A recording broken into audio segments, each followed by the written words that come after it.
I had asked you what's wrong with that. Right. And I said, it sounds like you, and then I made a statement, and she tried to jump all over me, and I was like, I got you all freaking fired up and stuff. You don't know who you're talking to. You want me to come and put the fire out. I'm sitting there going, it's kind of funny. I was like, I'll ban her, I'll block her. Yes, I will. She's still on there. You know, I don't even really talk to her too much. Once in a while, maybe I'll like something she'll say. You don't understand. I can ask Jim stuff like that because that's my brother, and I just wanted to know. Okay? Don't you come at me because I had somebody else do that on another page. Well, the whole thing about the superhero thing is, you know, when I just as a comic book collector, artist, as just a Marvel fan, as a comic book hero fan, as just I have a lot of television shows that I grew up with, like The Equalizer and Wild Wild West. I mean, with Robert Conrad. I mean, I love that show. He was like a bad anyway. I think that was the same guy. I'm not sure. It got so bad that even Stan commented on it. Yeah. Well, Stan had to come in and rescue Ranger the situation and say, what did he say? He said, well, you have to understand that Jim and I, we were forerunners on this whole thing. We're on the forefront of nerdom. Nerdidom. What's the word? Nerdidom? No, but I understand what you're saying, because if you flip it around, would we be upset? So if anybody has the right to talk about the subject, is basically what he was saying. Right. It's people like me and Stan. Which is kind of like the white guy going, look, I have black friends, so I can talk.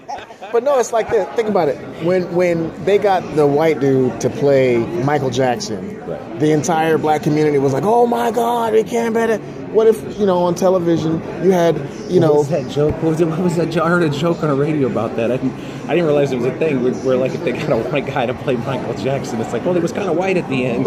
No, they said Michael. This is the joke. They said Michael Jackson is the only person we know that started out as a black man and ended up as a white woman. That's it.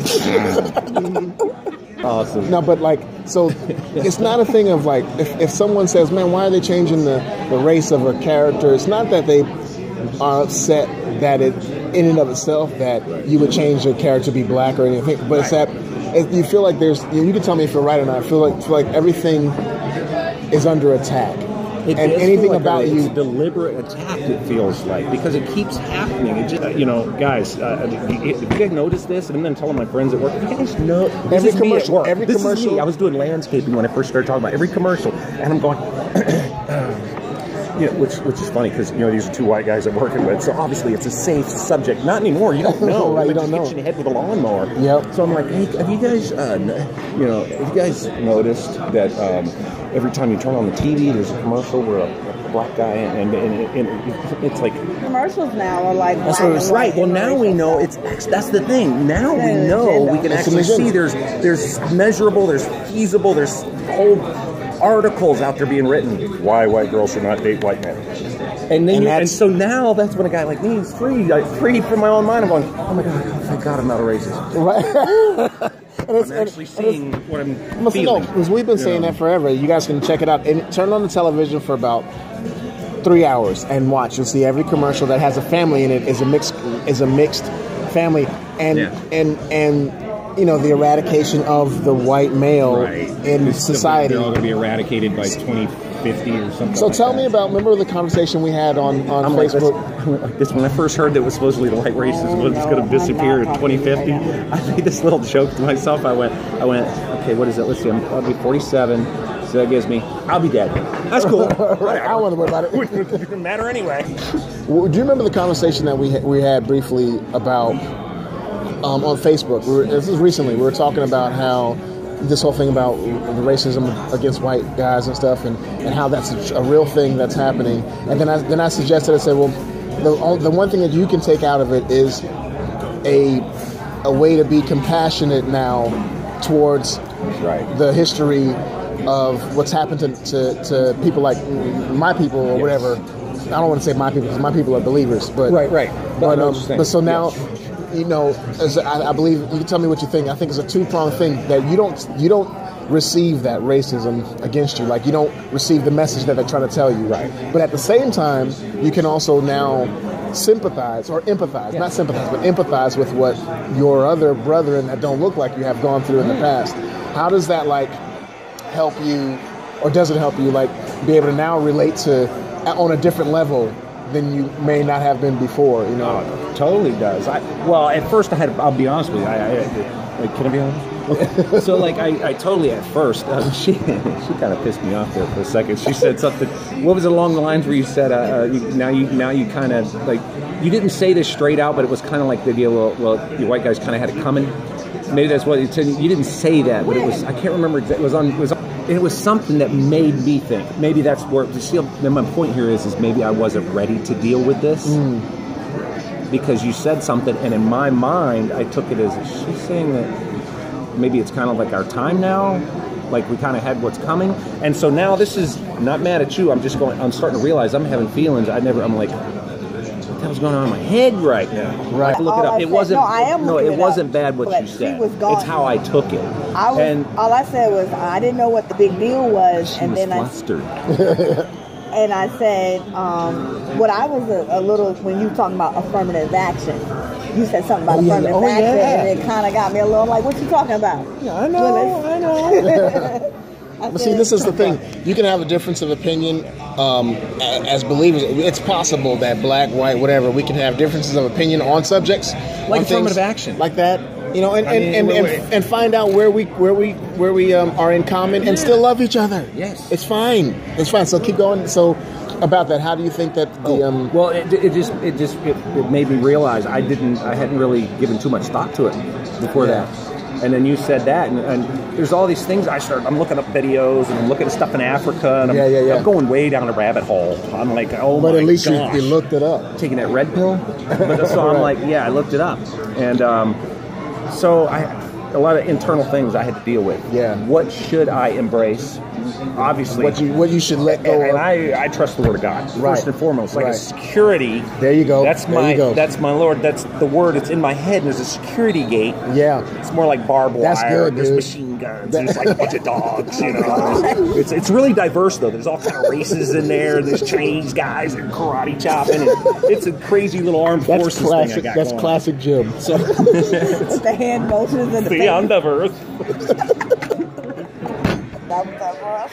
Oh my gosh! I picture I got like a little librarian in my head, and you'd think he'd probably a little white girl. She's in there going, Somalian. I don't even ask me why. She's Somalian because I think she'd get things done in her own little weird way. I don't know. It's crazy, but so you're saying that the word is the security, and it filters everything. So I'm having to take all of this stuff, this new information to me. Hearing from one side, hey, hate whites. Well, that would instantly. I'm getting my gun. We'll see. For sure. Twice. For sure. You know, but I'm like, no, I can't do that. That's not the proper response here. What would the Lord have me to do? Right. How would He want me to think about this? Yeah. What the problem is that the world will use these hot button issues that normal, level-headed people could actually talk about. That before in the past people would be able to talk about, especially as believers, we should be able to. Right. And come to an understanding, even if we never got to the point where we agreed on the thing, whatever it is. Right. But we got to an understanding, but now it's like the world has gotten it to where if I don't agree with you or if I think you don't agree with me, then I'm pulling my daggers out and we're fighting. You know? And you know what's, if I could say something, I don't know if you guys have watched that video with the Home Depot video done by that comedian where it's never about the kitchen sink. I've used that as almost biblical level. I bring that up all the time because people will start flipping out. When you bring up a subject and people flip out, they go from 0 to 60 like that. It's a Tesla. Right? Yeah. There's something else going on. Yeah. It's like they've been harboring something. Yeah, it's like an underlying every time. thing. That's Psychology 101. They'll tell you that in any psychology class, anywhere, and you see it. That you got to watch the Home Depot video. It's never about the family starts arguing because they came there for the kitchen sink, and every time the man says something, the woman starts doing something, and vice versa. And the guy's just sitting there. No, you see what just happened here. We'll put the link in the description. And that is that's a great lesson about human psychology and what's going on in this world. Right. And if somebody brought up something.